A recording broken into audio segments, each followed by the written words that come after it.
Right behind me is the second generation Mitsubishi Lancer, and in this video we're going to talk about the top 5 problems we found with this vehicle, ranging from simple little key fob issues all the way to transmission failures, with a little bonus problem thrown in there because, well, I thought it was important to mention it since it does happen often.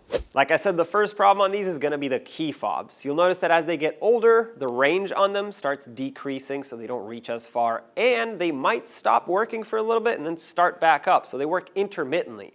Now, if you let it go to the point where it's completely dead and it needs a new battery to function, well, in that case, when you replace the battery, you'll notice in some cases the little light on the key fob will light up as you press the buttons, but the car's not doing anything. So it's not communicating, and unfortunately in those situations it'll need to be reprogrammed. Now, this isn't something you can do yourself. Typically you have to go to a shop that has a tool to reprogram key fobs, or any locksmith that deals with vehicle key fobs and keys will be able to do that for you, and then your problem should be solved.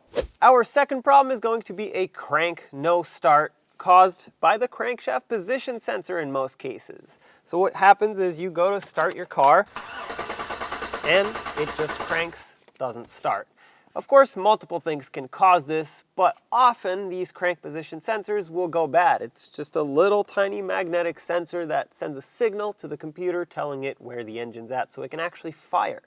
Well, when this goes bad, like I said, it cannot start, and if it dies while running, it can't keep running. So a replacement of this sensor is necessary to fix the issue, and then you should be back on the road. Our third problem on this vehicle is going to be the fan control module, which when it goes bad, it stops commanding the fan assembly to go on, and that stops pulling air through the radiator, which, especially when you have the AC on or you're driving through slow traffic or sitting at a stoplight, well, it can't cool itself down anymore, so it overheats. But you want to fix that as soon as you can because an overheating engine can actually lead to much bigger problems.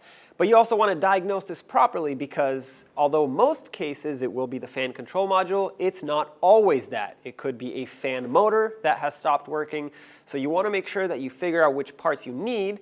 But also, it is important to consider replacing them both at the same time so that you're sure everything will function as it should and your vehicle no longer overheats. Our fourth problem is going to be the clutch. If you have a manual transmission on this Lancer, which will wear out prematurely. The friction material that is there from the factory clutch just doesn't seem like it lasts as long as, well, maybe it should. Of course, this has to do with driving habits, but still, you could take it easy and drive it nicely, and still, it doesn't seem like it lasted as long as it should. In most cases, what people do is they'll opt for an aftermarket clutch, maybe a more performance-oriented one, which not only could make things feel better as you shift, but will also improve the lifespan of the clutch.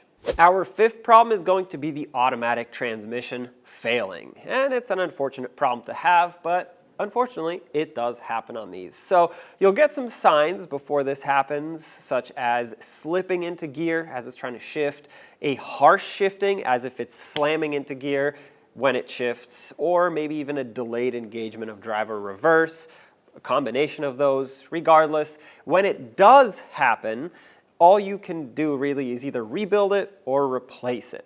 Now you can try to prolong the life of the transmission by making sure the fluid is changed frequently and just keep it healthy overall.